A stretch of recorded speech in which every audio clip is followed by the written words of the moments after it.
they're trying to determine whether or not a package that Holmes sent to Dr. Fenton can be entered into evidence in this case. Well, neighbors here actually started this morning cleaning up. All we could find out was this beer can, but take a look at this vehicle. You can see where someone actually sat down on this windshield. The president's stay here in Colorado is a short one. He'll only be here for about 2.5 hours. Take a look at this car. It got caught in the flooding. That's actually a street. That's not a river. People here are calling this the firestorm of epic proportions. If you have cash and some time, you too can get your hands on medical marijuana. In the game of life, there are winners and losers, but many will agree it is the taxpayer who ends up shelling out the six-figure deals of retiring city leaders.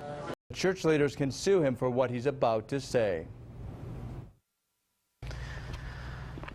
It's just a lot of pain, I think.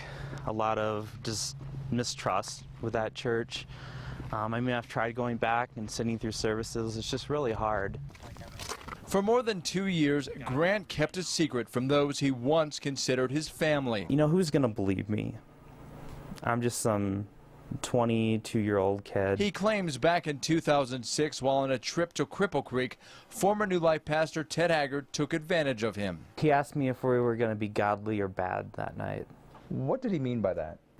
Pretty much, you know, were we going to just hang out and be friends, or was I going to go buy him porn and masturbate with him and take methamphetamines with him and let him show me all these things that he likes to do, you know, when he travels. Even though Grant told Haggard no, but I told him that night, I'm like, I just want you to be my pastor and my friend. He says Haggard exposed himself in their hotel room. I was just very, I was shocked. I couldn't move.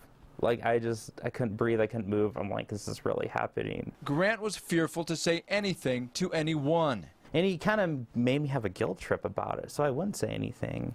Grant met Haggard in 2005 after being kicked out of Moody Bible Institute for his struggles with homosexuality, something he told Haggard the very first day they met. It seemed like at that moment his eyes just lit up and his whole attitude towards me changed.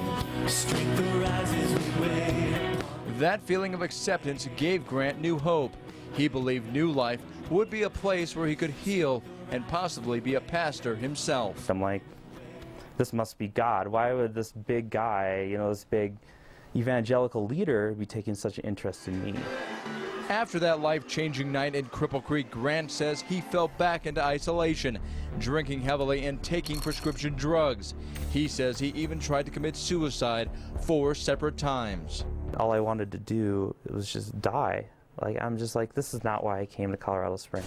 Just a couple months after Grant's allegations, another man, Mike Jones, a gay escort, claimed he was paid by Haggard for sex. Grant immediately contacted church leaders privately to let them know his story. His only proof, thousands of text messages, he says, from Haggard, detailing gay sexual experiences Haggard was having on the road and his illegal drug use. Those messages were later deleted. It makes me happy. I deleted them for you because I did not want your daughter to see them.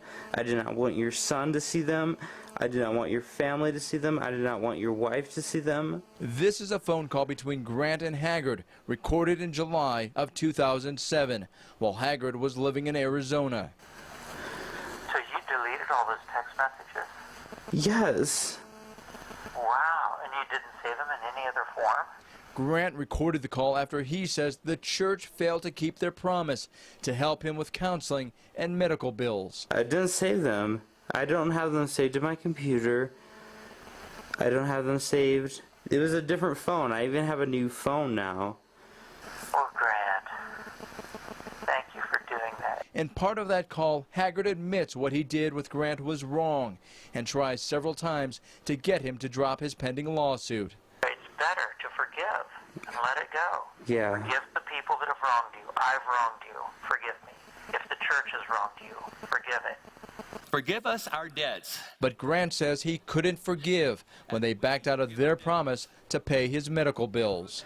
Like, I really felt like the church staff did whatever they could to get me to move to a different city, to get me to stop going to the church, to pretend, you know, make these promises, oh, we'll do whatever we can to help you.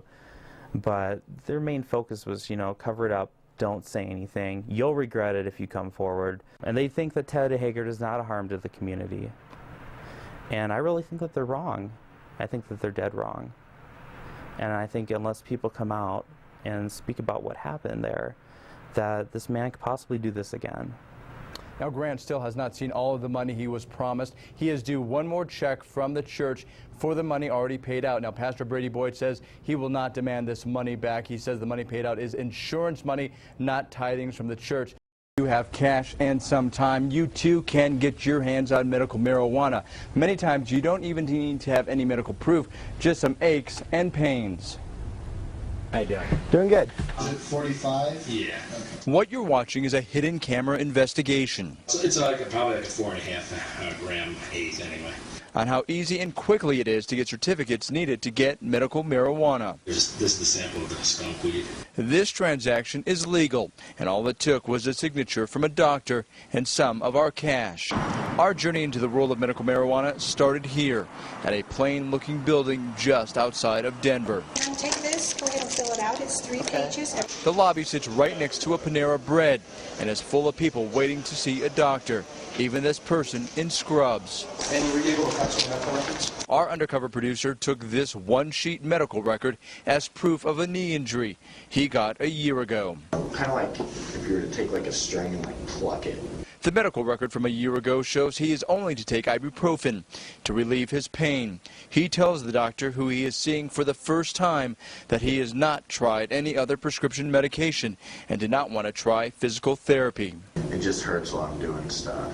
The doctor never examines or even touches our producer's knee, only asking a series of questions. How's your health otherwise? Otherwise, I feel pretty good. But you haven't been back to see anybody, is that the case? No.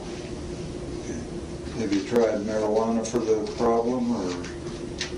No, I haven't. Less than 10 minutes later, Are you having that much pain? I guess, obviously, you must feel like you are. Yeah. You wouldn't be here. Yeah. we got the signature needed to get medical marijuana. Thank you very much for voting. In 2000, Colorado passed a medical marijuana amendment, allowing people with severe medical needs to get marijuana to soothe their pain. Under the amendment, those with cancer, glaucoma, AIDS, or HIV are allowed to smoke the medical marijuana. And if you have a severe or debilitating disease, you are also allowed relief from pain if a doctor feels marijuana is a remedy. We're told that we can get the medical marijuana that day. They all deliver and everything. It's a whole neat system. The employee shows us a list of caregivers he works with, and if we use one of his medical marijuana providers, we will get a cash discount on our visit. He gets a cash kickback from the marijuana grower. It's going to take 6 months before you get your license. Okay. But we're going to give you copies of that you can use today. With this application, we're told we can go to any dispensary to get medical marijuana.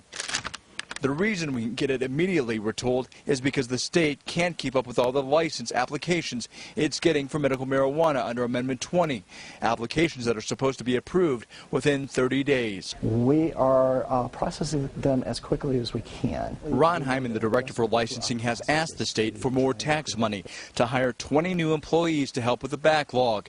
That dates back to January. Right now, if you send it in today, we anticipate it's going to be between 6 and 7 months for us to do the turnaround. His office is getting 1,000 a day. Compare that to the 4,000 applications it got in the entire year of 2008. Every month since July of 9, I've seen a new record set. We haven't reached what statisticians refer to as the asymptote yet, where the curve levels off. I'm sure hoping it comes sometime soon. Have you tried marijuana for the problem, or? We showed our hidden camera investigation to El Paso County District Attorney Dan May. I'm surprised. Why are you surprised? Well, you don't have the certificate yet. He could not believe how fast we were able to get the marijuana. Now, the constitutional amendment requires they have to do that within 30 days. If they don't, then you can take the application and the doctor's recommendation and use that to get your marijuana. But because the law is ambiguous, no one is enforcing the required 30-day portion of the amendment. Now, there are some people who very legitimately are in pain, but there's a vast majority that we think it's a way of abusing the system. May has been a vocal opponent of dispensaries and wants them shut down. Dispensaries are illegal. You are not allowed to sell marijuana under the law currently, even to somebody who has a certificate. If dispensaries are illegal, why then are they allowed to stay open? May tells Target 13 it's because the law enforcement is waiting to see what state lawmakers are going to do to revise the law.